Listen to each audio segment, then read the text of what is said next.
السلام عليكم ورحمة الله تعالى وبركاته. سنتكلم اليوم في فيديو عن موضوع التفرقة في الحساسين الكبيرة. المرحلة الأولى، الذكر عند التحنية أو الوجه الأحمر. طبعا هذا ما شاء الله حسون عتيق قديم بالقفص.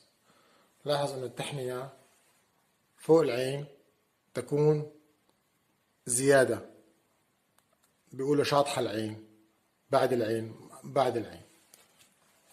وفي الأنثى، هذه الأنثى تكون قصيرة. التحنية هون اخواتي تكون قصيرة، اللي فوق العين بتكون قصيرة. يمتلك الذكر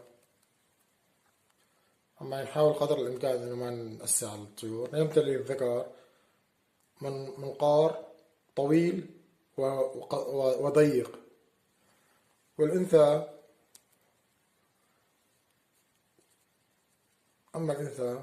فتمتلك منقار قصير وعريض. لاحظوا أخواتي الفرق، منقارة قصير وعريض. موضوع الكتف كمان تميز، بفرقوا بالكتف.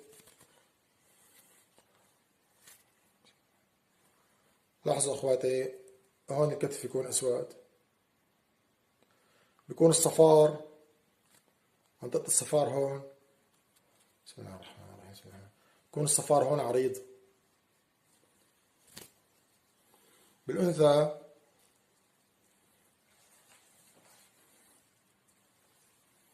الصفار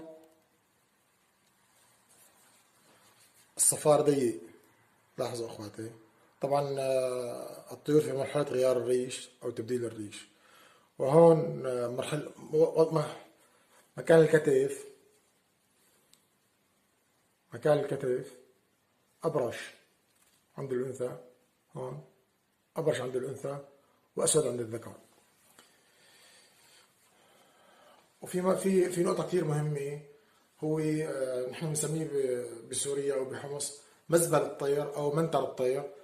في أيام التكاثر بيكون طويل، بيكون نابي. طبعا هلا ما في تكاثر لأنه مرحلة غيار الريش. وعند الأنثى بيكون المزبل ما له مزبل، بيكون راجع لورا مع باتجاه الذنب، ما في بيكون مسح. عند الذكر، بسم الله الرحمن، عند الذكر مرحلة التزاوج بيكون نابئ لقدام هيك، بتلاقيه مثل كأنه طالع لبرا. اخوات، هاي اهم الامور بين الذكر والانثى.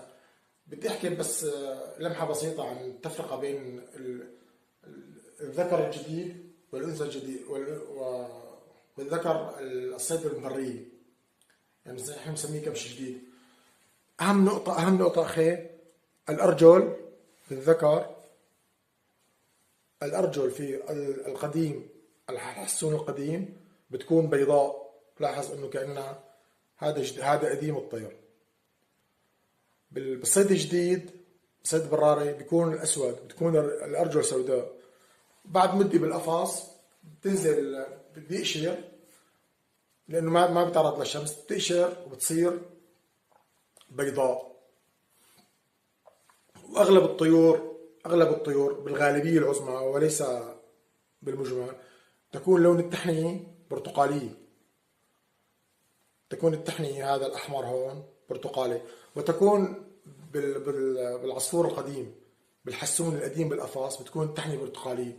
بالحسون المسك جديد الملقوط بالبرية بتكون التحنية حمراء. بتمنى أن يكون الفيديو عجبكم. بتمنى تشتركوا بالقناة وتفعلوا زر الجرس وتعملوا إعجاب ليصلكم كل جديد. دمتم بخير أنتم وطيوركم.